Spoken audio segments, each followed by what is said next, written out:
नमस्कार दोस्तों, आप सभी का आपके अपने YouTube चैनल जीएस दरबार में हार्दिक स्वागत है। मेरा नाम है आशीष।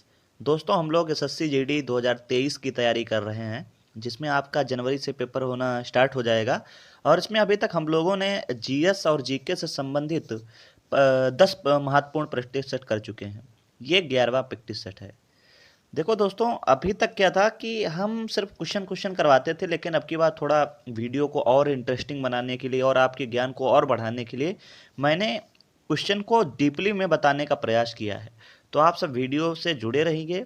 आप कह सकते हो 25 प्रश्न करेंगे, लेकिन 25 के साथ साथ कम से कम आप 50 प्रश्न कर डालेंगे, तो आपको बहुत मज़ा आने वाला है। मैंने नए तरीके से इसको पीडीएफ को डिजाइन किया है। तो आइए शुरू करते हैं। सबसे पहला प्रश्न है, मुंबई स्टॉक एक्सचेंज में WDM क्या है? आपके ऑप्शन हैं होलसेल डेप्ट मार्केट, होलसेल डेप्ट management, wholesale direct market, wholesale direct management. तो इसका सही हो जवाब जो हो जाएगा wholesale dept market. Option A इसका सही जवाब है। प्रश्न संख्या 2 है, भारत में मुद्रा भविष्य संचालित करने के लिए जिनकी आवश्यकता होती है, वित्त मंत्रालय सेबी, सेबी आरबीआई, आरबीआई या वित्त मंत्रालय सेबी आरबीआई। तो भारत में भविष्य की मुद्रा को भविष्य में संचालित रखने के लिए वित्त मंत्रालय, सेबी और कह सकते हो आरबीआई की आवश्यकता होती है। अब बात आती है एक एक के बारे में जानते हैं कि वित्त मंत्रालय क्या होता है, सेबी क्या है और आरबीआई क्या है। तो ये है मिनिस्ट्री ऑफ फाइनेंस, वित्त मंत्रालय है। और इस समय अगर पूछा जाए चौथा वित्त आयोग चल रहा है, तो 15वां वित्त आयोग चल रहा है। और वित्त आयोग का अध्यक्ष कौन होता है? तो वित्त आयोग का अध्यक्ष जो है वित्त मंत्री होता है, लेकिन इस समय चौथा वित्त आयोग चल रहा है, 15वां। अगर पूछा है 15वें वित्त आयोग का अध्यक्ष कौन है, तो हम बताएंगे NK सिंह, नंद कुमार सिंह इनका नाम है पूरा। इसके अलावा अगर हम सेबी की बात करें, तो सेबी का इस समय मुख्य अध्यक्ष पूछा जाए कौन है, तो माधुरी पुरी बुच हैं, जो प्रथम महिला अध्यक्ष बनी हैं उस सेबी की। तो आपको ये भी याद रखना है। आगे अगर बात करें रिजर्व बैंक ऑफ इंडिया की, तो रिजर्व बैंक ऑफ इंडिया के इस समय पूछा है अध्यक्ष कौन है, तो शशिकांत दास हैं।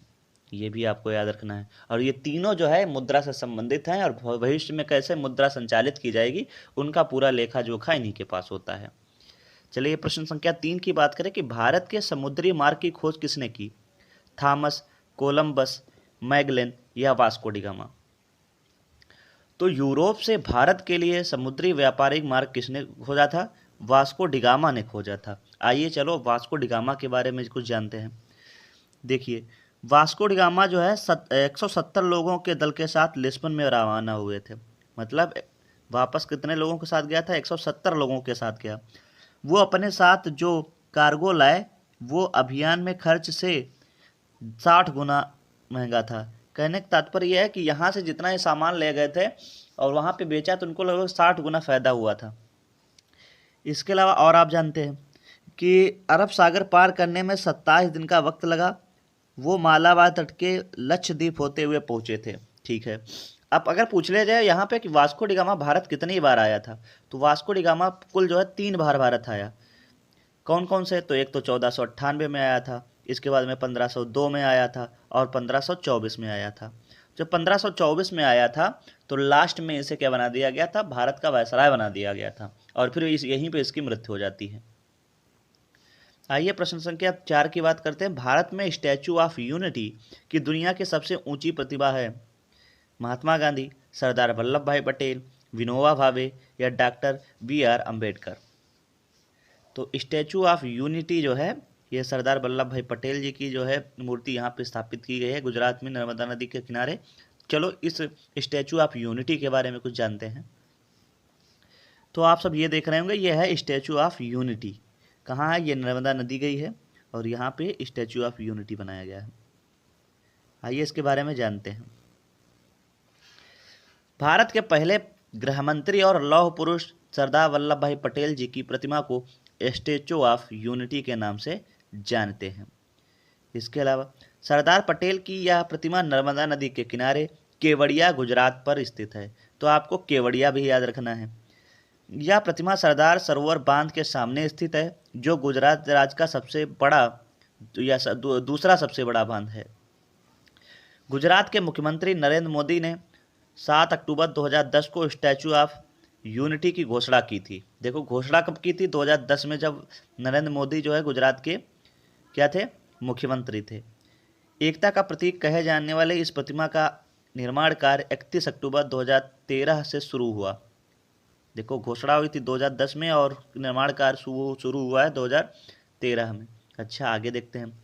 सरदार पटेल की इस प्रतिमा का उद्घाटन 2018 में उनके जन्मोत्सव के दिन 31 अक्टूबर को किया गया था। यह लगभग 597 फीट या 282 मीटर लंबी यह प्रतिमा विश्व की सबसे ऊंची प्रतिमा के रूप में जानी जाती है। अब तक इस सर्वोच्च प्रतिमा को लगभग 300 इंजीनियर और 3000 श्रमिकों के अथक प्रयास से बनाया गया था।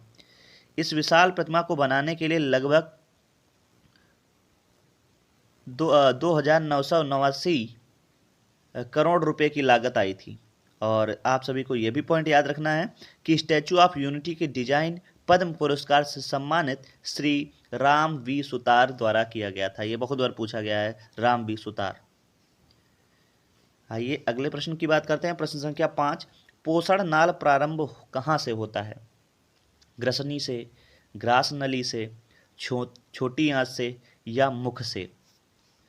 तो इसका सही जवाब हो जाएगा मुख से। ऑप्शन डी इसका सही जवाब है। प्रश्न संख्या 6 है, मनुष्य की एक्सिस कशेरुका एटलस कशेरुका से किस प्रकार भिन्न है? आपके ऑप्शन है सेट्रम के अभाव के कारण, ओंडोडायंट प्रवर्ध की उपस्थिति के कारण, न्यूरल चाप की स्थिति के कारण, न्यूरल कुल्या की उपस्थिति के कारण। तो इसका सही जवाब हो जाएगा ऑप्शन बी इसका सही है, ओडोडायंट प्रवर्ध की उपस्थिति के कारण। अगला प्रश्न है, स्तनधारियों में बाह्य कंकाल का उदाहरण क्या है? कशेरुक दंड, त्वचा, हाथ एवं पैर, नाखून, बाल व खुर। तो सही जवाब है नाखून, बाल व खुर। ऑप्शन डी इसका सही जवाब होगा। प्रश्न संख्या 8 है, केंद्र राज्य संबंध किस सूची में है? 5वीं, 7वीं, 8वीं या 9वीं? तो केंद्र राज्य संबंध आपको बताना है किस अनुसूची में है। तो बिल्कुल सही, 7वीं अनुसूची में है। आइए अब अनुसूची के बारे में जानते हैं किस अनुसूची में क्या है। तो पहले अनुसूची की बात करें तो पहले अनुसूची में क्या है? राज्यों और केंद्र शासित प्रदेशों के नाम और उनकी सेवाएं हैं। इसके अलावा दूसरी अनुसूची में वेतन, भत्ते और पेंशन है। तीसरी अनुसूची में शपथ और प्रतिज्ञान है। चौथी अनुसूची में राज्यसभा में सीटों का आवंटन है। 5वीं अनुसूची में अनुसूचित तथा अनुसूचित जनजाति क्षेत्रों के प्रकाशन एवं नियंत्रण के बारे में बताया गया है। 6वीं अनुसूची में असम, मेघालय और त्रिपुरा और मिजोरम के बारे में बताया गया है। और देखो ये 7वीं सूची संघ सूची, राज्य सूची और समवर्ती सूची ये हो गया। 8वें में भाषाएं हैं। इसके बारे में 9वें में भूमि सुधार और जमींदारी प्रथा का उन्मूलन। 10वें में दल बदल। 11वें में पंचायती राज और 12वें में नगर पालिका है। तो आप सब ये देख सकते हैं। तो आगे चलो शुरू करते हैं। प्रश्न संख्या 9 है, नीति आयोग का अध्यक्ष कौन होता है? संसद, राष्ट्रपति, उपराष्ट्रपति, प्रधानमंत्री। तो नीति आयोग का जो है अध्यक्ष जो है प्रधानमंत्री होता है। और इस समय वर्तमान में अगर नीति आयोग का अध्यक्ष कौन है तो वर्तमान में प्रधानमंत्री है नरेंद्र मोदी जी। तो वर्तमान में अध्यक्ष कौन हुआ? तो नरेंद्र मोदी जी हुए। चलो नीति आयोग के बारे में भी बताएंगे एक दिन। अगला प्रश्न है, मुगल सम्राट औरंगजेब कौन सा वाद्य यंत्र बजाते थे? सितार, पखावज, वीणा, इनमें से कोई नहीं। तो जो औरंगजेब था ये जो है वीणा बजाता था। ऑप्शन सी इसका सही जवाब है। प्रश्न संख्या 11 है कि राजा राम मोहन राय द्वारा ब्रह्म समाज की स्थापना की गई 1816 में, 1820 में, 1828 में या 1830 में? तो बताएं इसका सही जवाब। तो बिल्कुल सही, 1828 में राजा राम मोहन द्वारा ब्रह्म समाज की स्थापना की गई थी। देखो मैंने जितने भी ये समाज हैं या कितने भी संगठन हैं उनके स्थापना दिवस और उनके संस्थापक के बारे में वीडियो बनाया है। अगर आप सब चाहते हैं कि उसको देखें तो आप सब प्लेलिस्ट में जाके पिटवाले उसमें प्लेलिस्ट में जाना, वहाँ पे मैंने इसको पढ़ाया है। तब भी मैं थोड़े कुछ जो है संस्थाएं उनके खोजकर्ता या कह सकते हो संस्थापक लाए हैं, देखिएगा। सबसे पहले है आर्य समाज। आर्य समाज के संस्थापक हैं स्वामी दयानंद सरस्वती। ब्रह्म समाज के संस्थापक राजा राम मोहन राय। रामकृष्ण मिशन संस्थापक के स्वामी विवेकानंद। इसी तरीके से प्रार्थना समाज के आत्माराम पांडुरंग M.G. रानाडे। इसके अलावा अगले की बात करें, गदर पार्टी के संस्थापक लाला हरदयाल। आत्मीय सभा के संस्थापक राजा राम मोहन राय। तत्वबोधनी सभा के संस्थापक तो कौन हो जाएगा, Devendra Nath Tagore. Home rule league के संस्थापक एनी बेसेंट और बाल गंगाधर तिलक। फॉरवर्ड ब्लॉक के संस्थापक सुभाष चंद्र बोस। राष्ट्रीय कांग्रेस के A.O. ह्यूम। स्वराज पार्टी के संस्थापक मोतीलाल नेहरू और चित्तरंजन दास। जब चित्तरंजन दास की मृत्यु हो जाती है तो स्वराज पार्टी टूट जाती है। इसके अलावा फिर स्वतंत्र पार्टी के संस्थापक श्री राजगोपालाचारी। आगरा के संस्थापक सिकंदर लोधी। सत्य शोधक समाज के संस्थापक ज्योतिबा फूले और हरिजन सेवक संघ के महात्मा गांधी। तो देखो सब दोस्तों, ये जो PDF है मैं डिस्क्रिप्शन में इसकी लिंक दे दूंगा, टेलीग्राम से आप इस PDF को प्राप्त कर सकते हैं। प्रश्न संख्या 12 है कि हर्मिट ऑफ शिमला किसे कहा जाता है। George Yule, Rabindranath Tagore, William Wedderburn या A.O. ह्यूम। तो हर्मिट ऑफ शिमला किसे कहा गया, A.O. ह्यूम कहा गया है। तो ऑप्शन डी इसका सही जवाब है। प्रश्न संख्या 13 है किस राज्य में सबसे लंबी सबसे बड़ी तटरेखा है। कर्नाटक, केरल, तमिलनाडु, गुजरात। तो सबसे बड़ी जो तटरेखा है वो गुजरात की है। ऑप्शन डी इसका सही जवाब है। यही अगर पूछा जाएगा सबसे कम तटरेखा किसकी है तो गोवा की है। आइए मैप के माध्यम से समझते हैं। देखिए आपके सामने ये मैप है और इसमें देखिएगा ये है आपका गुजरात। यहाँ से गुजरात शुरू होता है, इस तरीके से सबसे ज़्यादा लंबी रेखा तटरेखा बनाता है। और इसी के जस्ट नीचे है गोवा। गोवा देखो छोटी सी रेखा बनाता है। इसके अलावा ये आपके सभी पूरे राज्य हैं जो दिखाए गए हैं मैप के माध्यम से। मैं फिर आपको बताना चाहूँगा कि मैं टेलीग्राम की लिंक जो है डिस्क्रिप्शन में दे दूँगा, आप वहाँ से ज्वाइन करके इस PDF को प्राप्त कर सकते हैं। आइए प्रश्न संख्या 14 की बात करें। भूगोल के अध्ययन में व्यवस्थित दृष्टिकोण की शुरुआत किसने की थी। एरिस्टोस्थनीज ने, टॉलमी ने, अलेक्जेंडर वान हम्बोल्ट ने या कार्ल रिटर ने। तो व्यवस्थित ढंग से किसने किया था। देखो पूछा जाता है व्यवस्थित भूगोल का जनक किसे कहा जाता है तो एरिस्टोस्थनीज को कहा जाता है। ऑप्शन ए इसका सही जवाब होगा। अगर यही पूछा जाए मानव भूगोल का जनक तो हम बताएंगे कार्ल रिटर। तो इस तरीके से कई प्रकार से प्रश्न बनते हैं। या आधुनिक भूगोल का जनक तो हम बता देंगे अलेक्जेंडर वान हम्बोल्ट। कुछ भी पूछा जा सकता है। प्रश्न संख्या 15 है भौगोलिक भूगोल में निम्नलिखित में से किसका अध्ययन किया जाता है। आर्थिक गतिविधियां, मानवीय स्थानांतरण, मिट्टी या बस्तियां। तो भौगोलिक है इसका मतलब भूगोल से संबंधित या मिट्टी से संबंधित। तो ऑप्शन सी इसका सही जवाब होगा। प्रश्न संख्या 16 है कि रॉबर्ट पियरी किस वर्ष उत्तरी ध्रुव पर पहुंचे। 1906, 1909, 1911, 1912। तो इसका सही जवाब आपको बताना है कि कौन सा इसका सही जवाब होगा। तो इसका सही जवाब क्या होगा दोस्तों, 1909 में जो है रॉबर्ट पियरी जो है उत्तरी ध्रुव पर पहुंचे थे। ऑप्शन बी इसका सही जवाब है। आप सब ये देखिएगा, ये आपका मैंने ग्लोब दिखाया है और इसमें कहाँ से साउथ पोल शुरू होता है आप सब यहाँ पे देख रहे होंगे। ये लिखा है नॉर्थ पोल और इधर लिखा है ये साउथ पोल। अब क्या है देखो, ये है इक्वेटर। मतलब इक्वेटर का मतलब है भूमध्य रेखा। भूमध्य रेखा के जितना भी ऊपर वाली भाग ये भाग है वो क्या कहलाएगा, जैसे आपको दिखाते हैं ये वाला क्षेत्र। ये वाला क्षेत्र क्या कहलाएगा, ये सब आपका क्षेत्र है, ये है उत्तरी गोलार्ध। और इधर आप आएंगे ये है दक्षिणी गोलार्ध। और आप सब अपने अभी देखा कि इक्वेटर किसे कहते हैं।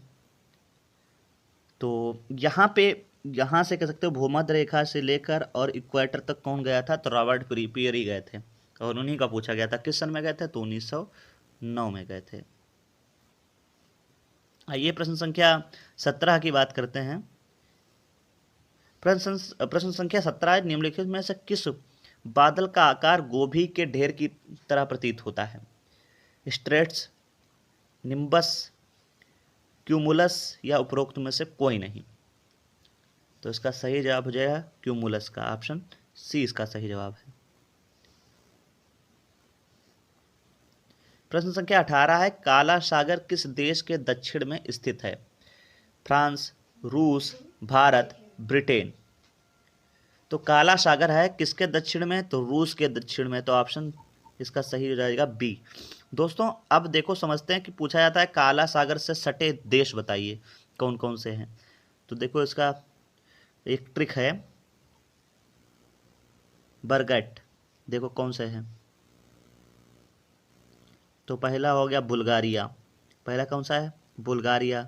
दूसरा कौन सा है? यूक्रेन। तीसरा क्या है? रशिया। और चौथा क्या है? जॉर्जिया। और पांचवा क्या है? रोमानिया। और छठा क्या है? टर्की। तो कुल जो है काला सागर से 6 देश सटे हुए हैं। कौन कौन से?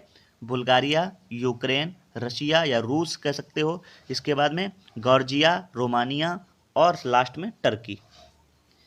प्रश्न संख्या 19 है, मेघालय राज्य अस्तित्व में कब आया? 1970, 1971, 1972, 1973। तो मेघालय अस्तित्व में कब आया था? 1972 में, ऑप्शन सी इसका सही जवाब है। प्रश्न संख्या 20 है, भारतीय संविधान में 11वां मौलिक कर्तव्य जोड़ा गया 42वें संविधान संशोधन में, 43वें संविधान संशोधन में, इसके बाद 86वें संविधान संशोधन में या 89वें संविधान संशोधन में?